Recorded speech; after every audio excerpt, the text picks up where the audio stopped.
போகுதுன்னு தெரியல. எனக்கு தெரியும் நல்லா இருக்கும்னு, ஆனால் வந்தவங்க நல்லா இருக்குன்னு சொல்லணும் இல்லையா? அதானே எனக்கு பெருமை. ஸோ பேரண்ட்ஸ் உள்பட அத்தனை பேருமே நல்லா இருக்குன்னு சொல்லணும். சரிங்களா? அதுக்கான பர்ஃபார்மன்ஸ் நீங்கள் நல்லா பண்ணணும். சரியா? ஸோ இன்று நடைபெறவிருக்கும் இந்த முப்பெரும் விழாவிற்கு வருகை தந்திருக்கும் நம்முடைய 150வது வார்டு மாமன்ற உறுப்பினர் அம்மா திருமதி ஹேமலதா கணபதி அவர்களை வருக வருக என வரவேற்கிறேன்.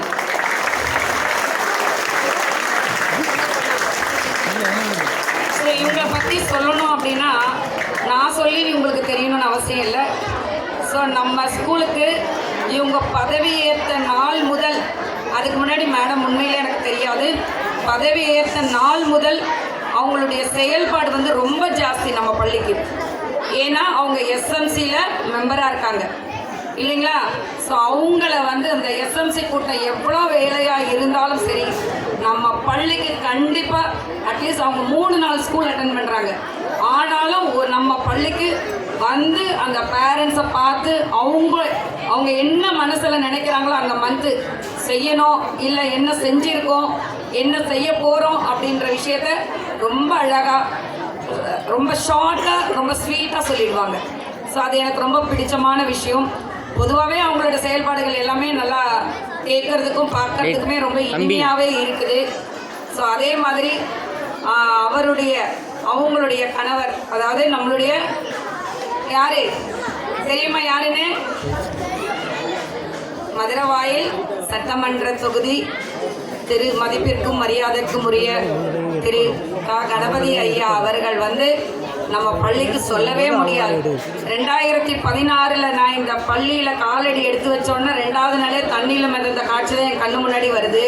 ஸோ அந்த மாதிரியான ஒரு நிலையிலிருந்து இன்றைக்கு இவ்வளவு ஒரு அழகான, பார்க்கறதுக்கே நம்ம ஓல்டு ஸ்டூடெண்ட் யாராவது பேசும்போது சொல்லுவாங்க, அவங்க வரும்பொழுது டீச்சர்ஸ் கிட்ட கேட்பாங்களாம், மிஸ் இது நம்ம ஸ்கூல் தானா, இல்லை எதனா வழி மாறி மெட்ரிகுலேஷன் ஸ்கூலுக்கு வந்திருக்கேனா? ஸோ அந்த எண்ணங்களை உருவாக்கி மனதில் பதிய வைக்க காரணமாக இருந்தது அவர் தான். அதே மாதிரி சொல்வார் என்கிட்ட பர்சனலாக சொல்கிறது என்னென்னா, அம்மா உங்கள் பள்ளி, இந்த பள்ளி என் பள்ளிம்மா, இதுக்கு என்ன வேணுமோ என்கிட்ட சொல்லுங்கம்மா, அடுத்த நிமிஷமே நான் செஞ்சிடுறேன். இன்னொன்று கிண்டலாமல் சொல்வார், இந்த அம்மாவுக்கு எவ்வளோ செஞ்சாலும் பத்தாதுப்பா, ஏதாவது கேட்டுக்கிட்டே இருப்பாங்கப்பா, இதே வேலைப்பா அப்படின்வார். என்னென்னா அது வந்து குறையாக சொல்கிறது இல்லை, நம்ம மேலே வச்சிருக்க ஒரு நல்ல அபிப்பிராயத்தினால வர வார்த்தை. ஸோ இவங்க இன்னும் பள்ளிக்கு செய்யணும் ஆசைப்படுறாங்க அப்படின்றத ரொம்ப சந்தோஷமாக சொல்வார். ஸோ அவரையும் இந்த தருணத்தில் அவர் இங்கே இல்லை, ஏன்னா உங்களுக்கே நல்லா தெரியும் பயங்கர பிஸி ஷெட்யூல் அவங்களுக்கு ஐயா அவங்களுக்கு. ஸோ அதனால் இங்கே வர முடியாத ஒரு நிலை ஏற்பட்டிருக்கு. அடுத்தது நம்முடைய பாலகிருஷ்ணன் சார் அவர் வந்து நான் இந்த பள்ளிக்கு 16 வந்தேன், 17 எனக்கு அறிமுகமானார். அவர் செஞ்ச ஒரு செயல்பாடு எல்லாரையுமே ரொம்ப ஆச்சரியத்தில் ஆழ்த்தோம். என்னென்னா நம்ம பிள்ளைங்களுக்கு அப்போல்லாம் வந்து கம்ப்யூட்டர்னால் என்னன்னு தெரியாது, லேப்டாப்னால் என்ன வீட்டுக்கு தெரியும், ஸ்கூலில் பயன்படுத்தினதில்லை. ஆனால் ஐயா அவங்க வந்து முதல்ல நம்ம ஸ்கூலில் நாடும் பொழுது அவரே தான் வந்து நாடினார். அம்மா நான் ஒரு ப்ராஜெக்ட் பண்ண போகிறேன், அதுக்கு உங்கள் பள்ளி மாணவர்கள் பண்ணுவாங்களா அப்படின்னு கேட்டார்.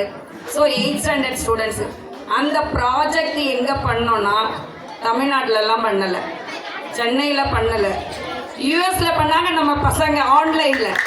எவ்வளோ பெரிய விஷயம் பாருங்கள். ஸோ 5 விதமான ப்ராஜெக்ட்டு. அதுக்கு நம்ம டீச்சர்ஸ் காலையில் 8 மணிக்கு வருவாங்க, ஏன்னா அவங்க டைம் வேறு நம்ம டைம் வேறு. ஸோ நம்ம டீச்சர்ஸ் காலையில் 8 மணிக்கு வந்து அதுக்கு இன்சார்ஜ் எடுத்தவங்க வந்து அந்த குழந்தைங்க 1 hour அதுங்க எனக்கு வந்து அவ்வளோ சந்தோஷமாக இருக்காங்க. யூஎஸோட லிங்க் வச்சு அதை விட பெரிய விஷயம் என்னென்னா அந்த ப்ராஜெக்டில் 3 பேர் வந்து ப்ரைஸ் வேறு வாங்கியிருக்காங்க, அதையும் சொன்னார். ஸோ பாருங்கள், யூஎஸ் வரையும் நம்ம பிள்ளைங்க போதிட்டு வந்திருக்காங்க. அது ரொம்ப சந்தோஷமான ஒரு விஷயம். சாதாரண நம்ம சென்னையிலே கிடைக்காத ஒரு விஷயம் யூஎஸில் கிடைச்சிருக்கு அப்படின்னும்போது நம்ம பிள்ளைங்களோட ஸ்ட்ரென்த்தன் எனக்கு புரிய வந்தது. அப்போ முடிவு பண்ணேன், இந்த பிள்ளைங்களை வருடம் வந்து நம்ம மேலும் நம்மளுடைய திறமையோ நம்மளுடைய கடின உழைப்பையும் போட்டு இந்த பிள்ளைங்களை மேலே எழுப்பி வரணும். சரிங்களா? அதுக்கடுத்து நம்ம அனுசையா மேடம் வந்து சொல்லவே வேணாம். நாங்கள் அவங்களுக்கு எதுனா ஒன்றுனா என்ன கேட்பாங்க, எனக்கு எதுனா ஒன்றுனா அவங்கள கேட்பாங்க. ஸோ அவங்களையும் வருக என்ன வரவேற்கிறேன். அடுத்து நமக்கு இன்னும் வரலை, சற்று நேரத்தில் வரப்போகிறாங்க.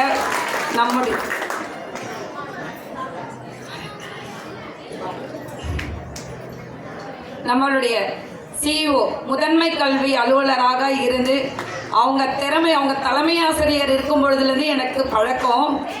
ஆனால் அவங்களோட ஒர்க்கு கிட்ட கூட என்னால் போக முடியல, இன்னமும் போக முடியல.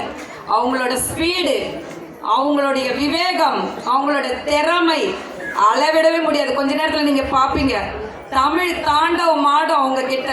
உச்சரிப்பு அப்படி நச்சுன்னு இருக்கும். நானும் அவங்கள கொஞ்சமாவது 1% கிட்ட போகணும்னு நினைப்பேன், ஆனால் போக முடியல. உண்மையிலே சொல்லப்போனால் நேற்று நைட்டு தான் அம்மாவை நான் வந்து ஃபோனில் தான் அழைச்சேன். எனக்கு ரொம்ப ஆசை.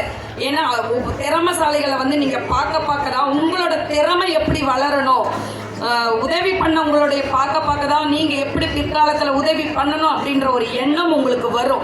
அதனால தான் அந்த மாதிரி பர்சனாக பார்த்து உங்கள் முன்னாடி கொண்டு வர்றது. நாங்கள் வேறு எதுக்காகவும் இல்லை, நம்ம டைம் பாஸ் பண்ணுறதோ இல்லை அவங்கள டைம் பாஸ் பண்ணுறதோ கிடையாது.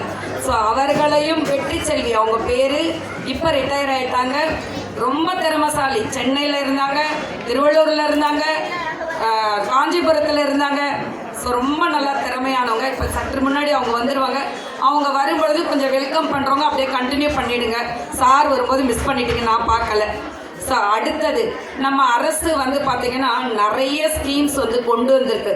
அதில் எத்தனை பெற்றோர்களுக்கு தெரியுமோ தெரியாதோ தெரியல. 7.5 7.5% அது வந்து நம்ம தமிழ் மீடியம் அரசு பள்ளியில் படிக்கிற மாணவர்களுக்கு வந்து அரசாங்கம் ஒரு குறிப்பிட்ட பர்சன்டேஜ் அவங்கள மேல் படிப்புக்காக இருக்கட்டும், வேலைக்காக இருக்கட்டும், அது வந்து உயர்த்துறாங்க. எப்படி அது நீங்கள் புரிஞ்சுக்கணும் அப்படின்னா, இப்போ ஒரு மெட்ரிகுலேஷன் பள்ளியில் ஒரு குழந்தை படிக்குதுன்னு வச்சுக்கோங்களேன். அந்த மெட்ரிகுலேஷன் படிக்கல ஒரு 500க்கு 400 எடுக்குது. சரிங்களா? புரியுற மாதிரி சொல்கிறேன். நம்ம அதுக்கு மேலே புரியலன்னா எனக்கு தனியாக கேளுங்க. நம்ம அரசு பள்ளியில் படிக்கிற குழந்தை 350 எடுக்குது. ஸோ 2 குழந்தைக்கு உள்ள டிஃப்ரென்ஸ் எவ்வளோ? 50 மதிப்பெண். சரிங்களா? ஆனால் அரசு பள்ளியில் படிக்கக்கூடிய அந்த மாணவன் அந்த 7.5% ஸ்கீமில் வந்துட்டான் அப்படின்னா அந்த 400 மார்க் எடுத்தக்கூடிய ஒரு டிஎன்பிஎஸ்சி எக்ஸாமோ இல்லை கிளரிக்கல் எக்ஸாமோ எழுதுறாங்கன்னு வச்சுக்கோங்க. அதில் ஈவன் யூபிஎஸ் கூட, ஐஏஎஸ் ஐபிஎஸ் கூட. அப்போ 2 பேரும் யார் செலக்ட் பண்ணுவாங்கன்னா இந்த 350 எடுத்த குழந்தைய தான் செலக்ட் பண்ணுவாங்க. இதுதான் அந்த ஸ்கீமுடைய பெனிஃபிட். இப்போ புரியுத? நம்ம அரசு பள்ளியில் இந்த மாதிரி அந்த ஒரு ஸ்கீம் எவ்வளோ தூரத்துக்கு நமக்கு கொண்டு வந்திருக்கு. என்ன காரணம் அப்படின்னா, உங்களுக்கு இன்னொரு எக்ஸாம்பிளாக சொல்கிறேன். ஒரு கிராமம், அந்த இடத்துல வந்து பஸ்ஸு இல்லை, பள்ளிக்கூடத்துக்கு 13 கிலோமீட்டர் நடந்து போய் தான் படிக்கணும், ஒரு விளக்கு மின்சாரம் இல்லை, எந்த வசதியும் கிடையாது. அந்த இடத்துல படித்த ஒரு மாணவி இன்னைக்கு ஒரு ஐஏஎஸ் ஆகியிருக்கா. அதுக்கு என்ன காரணம்னா இந்த 7.5% ஸ்கீம் தான். பாருங்க, அவங்க நினைச்சு பார்க்கவே முடியாது. அதுதான் நான் வருடம் சொல்றேன். இந்த காரம்பாக்க பள்ளியிலேருந்து 5 வருஷத்துக்குள்ள ஒரு ஐஏஎஸ் வரமாட்டீங்களா? ஒண்ணுமே இல்லை. அதுக்கு நீங்க செயல்படுத்த வேண்டியது ஒண்ணுமே கிடையாது. உங்க பேருக்கு பின்னாடி ஐஏஎஸ்ன்னு போட்டு நீங்க படுக்கிற ரூம்ல ஒட்டிடுங்க. தினம் காலையில எழுந்து பாருங்க, கண்டிப்பா நீங்க ஐஏஎஸ் தான். மனம் என்ன நினைக்கிறதோ அது கண்டிப்பா செயலாக மாறும். சரியா? அடுத்தது, அதுக்கு அடுத்த ஸ்கீம் அப்படின்னா இப்ப அரசாங்கத்துல புதுமையாக வச்சது NSNOP. அந்த ஸ்கீம் என்னது? NSNOP அது புதுசா இருக்கே அப்படின்னு நீங்க நினைப்பீங்க. நம்ம ஸ்கூல் நம்ம ஊரு பள்ளி, ரொம்ப அருமையான திட்டம். ஏன் இந்த திட்டம் அரசாங்கத்துக்கும் அதுக்கும் என்ன சம்பந்தம் அப்படின்னு நாம நினைப்போம். இருக்கு என்னன்னா, அதுக்கு முன்னாடி ஏதாவது ஒரு பள்ளிக்கூடத்துக்கு ஏதாவது தேவைகள் இருந்தால் பெரிய பெரிய கம்பெனிஸ்லேருந்து வந்து பார்த்தீங்கன்னா அவங்க சம்பாதிக்கக்கூடிய பணத்தில் 2% அரசுக்கு கட்டணும். சரிங்களா? கண்டிப்பாக கட்டணும். அப்படி கட்டாத பட்சத்தில் அவங்க என்ன